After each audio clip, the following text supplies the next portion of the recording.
So I has a brew. I've not done a brew time for effing ages because I've been stupid busy with work and life and everything. So since my last video, there's loads of stuff I missed. I missed MWC. I've missed like so many bits and pieces. I'm going to try my hardest to try and get back into this, but it's taking just too long because work and whatever. So I'll talk about the Apple Spring event that literally just happened. The keynote kind of touched on a few things. So it touched on the fact that Apple turns 40 on April the 1st, and also it touched on the never-ending story of the FBI versus Apple in terms of the FBI foolishly not being able to hack into the iPhone. Our products are such an important part of people's daily lives, and with that comes a significant responsibility. So before we get started today, I'd like to address something that I know is on the minds of many people this morning. We believe strongly that we have a responsibility to help you protect your data and protect your privacy. We owe it to our customers and we owe it to our country. This is an issue that impacts all of us, and we will not shrink from this responsibility. John McAfee's actually done quite a good rundown on a few news channels in the US, so just check out that kind of coverage. Just search John McAfee iPhone and it'll probably come up on YouTube. When you hear the Digital Security Commission, what comes to mind? Well, more spying is what comes to mind to me. John, he's got a valid point, hasn't he? No, he does not. This is not a matter of privacy versus security, sir.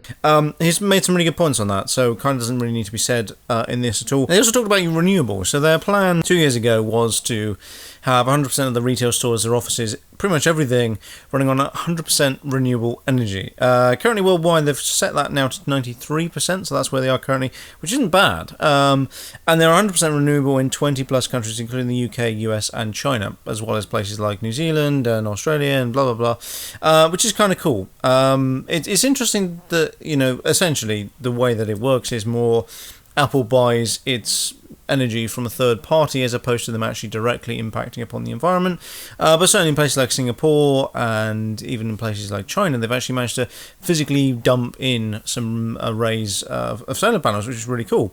They also announced this thing called Liam, which was an R&D project allowing for the full recycling of an iPhone from literally the copper in the battery to basically any specific part. It's absolutely fantastic. It looks really, really cool, and it's a good idea to get this kind of stuff happening whereby Apple reconditions phones, or they get the parts and they actually reuse them in brand new equipment, because at the end of the day the oil's running out, the metal's running out, and I don't really want to have to pay through the nose for plastic, because everybody's using it for iPhones and burning it in their cars. A couple of things also announced was about ResearchKit. So ResearchKit was announced, I believe it was the last event. It might not have been WWDC, but it was something like that. So ResearchKit, if you don't know, it's kind of like a way to manage things through HealthKit in a kind of researchy way. So obviously HealthKit exists within iOS, and it allows for collection of telemetric data through the M9 chip and all sorts of other funky bits and pieces. It's really good, and it allows third-party app developers to create things to do with research, whether that's a university, if that's a hospital, whatever, and kind of combine this data into one kind of platform, sort of, or API/service. It looks really good. They kind of touched on that quite a lot. There was a lot of really, really cool medical studies using the Apple Watch and the iPhone and the iPad and which look really, really good. They also touched on CareKit, which is some new tech to drive post-op healthcare, just general healthcare in the US, to allow you to do greater kind of management of patient records, which is kind of good. It sort of allows a sort of, not necessarily anonymous, but almost like an industry standard in terms of sharing patient data with apps, with hospitals, and with all sorts of other stuff, and it was kind of quite good.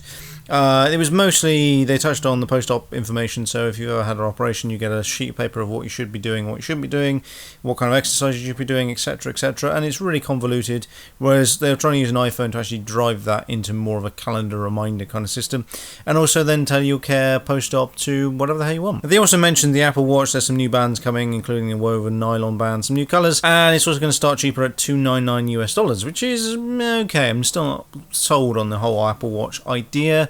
I have an Android watch. It's not great. I don't think smartwatches are really at the stage where I could say, yeah, 100% go out and buy one. They're handy, but they're still not.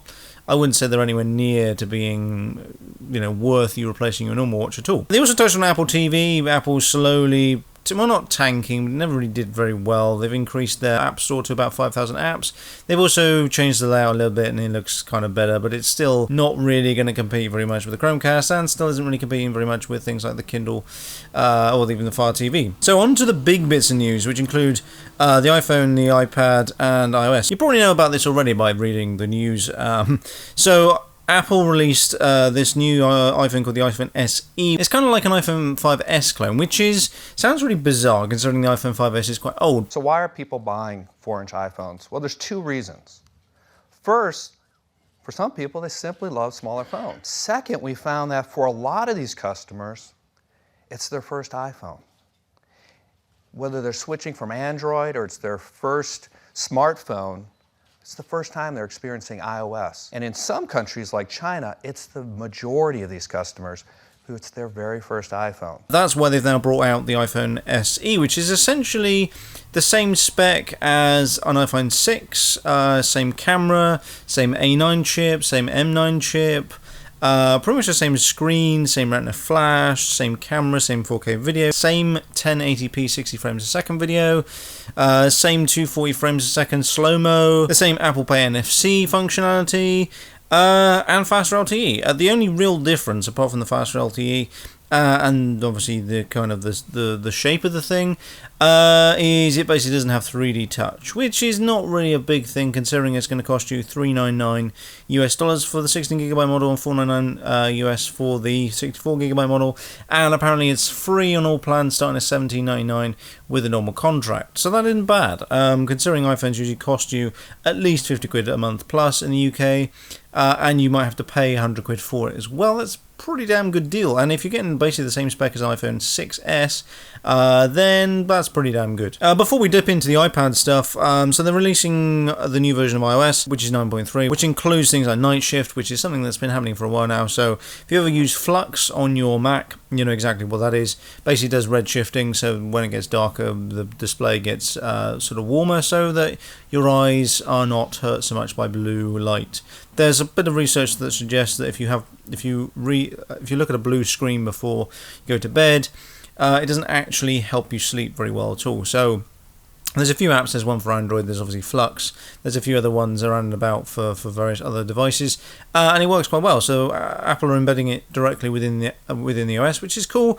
I mean, personally, I'm not going to necessarily use it overly, but it's kind of a nice thing to have. And education. There's a new way of managing iPads in a class from a corporate level, which is super cool. So you can kind of have a specific iPad designated to a specific student, and a student can log in, and a student can do much more enterprisey kind of stuff than they currently can do, and you can manage it better as a teacher, and you can see all your classmates, and it's kind of good. And then on to the final big bit of news, which was the iPad Pro 9.7 inch model. So spec wise, basically the same as a 12.9 inch model. Has the lowest reflectivity of any tablet, so Apple they claim. 25% brighter than the iPad Air 2. It's got a DCP IP3 display, which is fucking cool if you know what that means. True Tone display as well, which measures the brightness and color temperature of the surrounding environment and adjusts the screen to fit the environment. Now, this is good for general users that are just going to go out and buy an iPad Pro because I don't really know why.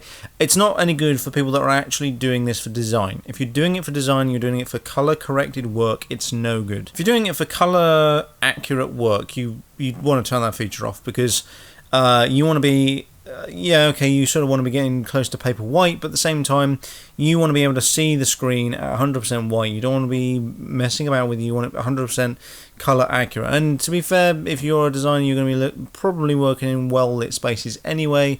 At least you should be, for your eye's sake. So it's kind of an interesting feature. I suppose for the average user it's kind of cool, but in terms of design people, the people that actually the iPad Pro, the 12.9 inch version is actually designed for, Kind of seems a bit pointless to actually introduce that as a feature in the 9.7 inch. It doesn't have 3D touch either, which is interesting. So it doesn't have 3D touch. And it also has 2 gigs of RAM versus the 4 gigs of RAM that's in the 12.9 inch. It does have the same camera as the iPhone 6s and 6s Plus, which means you can do 4K and all that kind of funkiness, which is cool. Starting at $599 US for the 32GB model, going up to $749 US for the 128GB model, and then reaching the top end at $899 US dollars for the 256GB model. And it's pre-ordering March 24th, which will be tomorrow, which is when I'm recording this the day before, with it being shipped the week after, which is kind of pretty sweet. I was tempted to go and buy that device because it looked cool. I need to replace my iPad mini for something a bit bigger, something a bit better. But for $899 for a 256GB 9.7 inch, and it's basically $1,000 for the 12.9 inch, I might as well get a Surface because the Microsoft Surface is better for what I want to do. It's better at multitasking, it's better at apps, it's better at actual real apps you want to be able to use in terms of video editing or Photoshop or whatever it is. I get the whole idea for this was that they actually grabbed a device that not just industry people can use, but just the general public that can have an upgrade from their iPad Air 2. That's kind of a little bit better that you can game on, that you can maybe have better color accuracy on if you really wanted to. But yeah, no, personally I'm not going to bother. I'm going to probably pick up a Pixel C because that's cheap as shit at the moment. You may have noticed I'm growing a beard as well, which I'm not too sure. Well, it did suit me before when it was a little bit shorter, but now it's looking a bit scruffy, so I'm sort of not too sure whether I should get rid of it or if I should keep hold of it. I'm not too sure what the hell's going on. I am possibly going to Australia in the next couple of weeks for maybe a month with work, so I'm probably going to have to lose it because it's probably stupidly hot over there, although I'm not too sure. It's probably there. When would it be now? Probably there autumn now, maybe, I would imagine. Autumn, winter. I'm not too sure what the seasons are like over there. But yeah, that's pretty much it, so I shall catch you in a later video. Listen! So my flat, which you've seen before, I think I did a tour ages ago, and you've seen pictures on Instagram, etc. This flat is illegally small. It's too small to be a studio, basically, all because the landlord did not get planning permission and is basically an arsehole. I've got to basically put up with, well, not only do I have to put up with stupid amounts of rent, by the way, I'm paying more than £1,000 a month to live in a corridor in South London on a main high street. It's just like fucking ridiculous. However, it's my own stupid fault because I decided to find, try and find the quickest place I could without really looking around. I think this was the third place I viewed, and of those, one of them was outside London, the other one was, it was a shithole really. The other one was just a bit shit as well. So I made the decision to go here, which was a bit silly, but hey, it's a decision I've got to live with now.